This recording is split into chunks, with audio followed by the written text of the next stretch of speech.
Well, tonight's message, a message from Luke, begins with ordinary people. As many times as I have heard this story, I have often wondered if these ordinary, everyday people, hard-working people, are not from Iowa.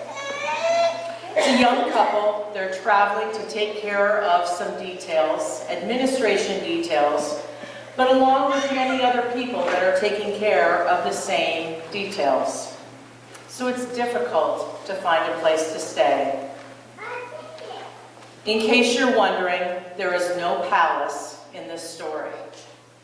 Instead, it is just a typical house, a typical tiny peasant home with a lower foyer and where the livestock are brought in at night.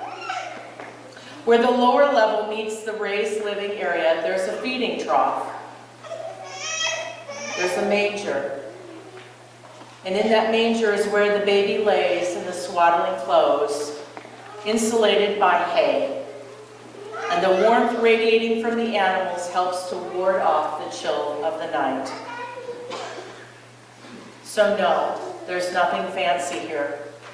There's no fancy cradle, there's no roaring fire, there's no silken blankets, there's nothing beautiful to wrap the King of Kings. Just strips of dull linen cloth.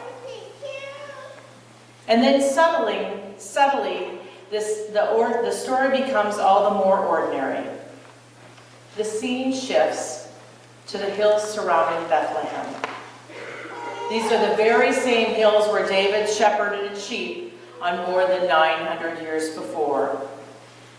And truth be told, not much has really changed. The hillsides weren't elegant. There were no garden plots, and there were no rows of beautiful flowers. They were likely covered with clumps of chewed grass and brambles, and while they might have been perfumed at one time, it certainly did not smell like roses on this particular day. It smelled a lot like sheep. Lots and lots of ordinary sheep. But the sheep weren't the only ordinary things on the hillside that day. There were shepherds. And the truth be told, these shepherds were quite dirty. They were quite grimy, for there was no polished granite baths on those hillsides. Shepherding was a very simple, a very ordinary lifestyle. Shepherds were homeless. Shepherds were thieves. Oftentimes they had to steal from gardens and break heads off of grain from the fields in order to survive. For their whole lives evolved around the sheep. It was feeding the sheep, watering the sheep, fetching scattered sheep, fending off wolves from the sheep. There were no fine robes, there were no silk sandals, there were no pretty people, there was no paparazzi, just ordinary, everyday sheep. So you see, the stage is set. Because in every other world, and in every other country, in every other kingdom, even the lowest king is greeted into the world, into the finest trappings that that kingdom had to offer. But here, in the former kingdom of Israel, there's a plot twist. As the darkness of the light of the night is lit up, it begins with grandeur. Because the angels have gathered, the heavenly hosts prepare to sing the birth of the Holy One, the King of Kings, and the Lord of Lords.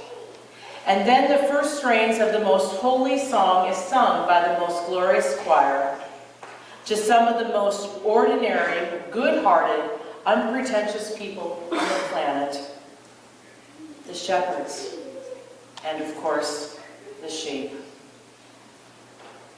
And so, my friends, God is pleased, because that is what God's plan was. The angels made the message quite clear, because God said, "Do not be afraid. For born to you on this very night, in this very city of David, this is the Messiah, for the Christ is born.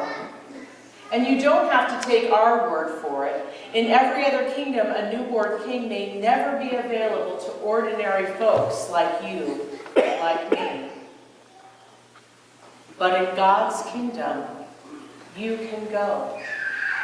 In God's kingdom, you can go and see him, for you will find him wrapped in swaddling clothes and lying in the manger. And the shepherds, the everyday people, everyone gets to go see the Son of the Most High. And so the same is true for us today.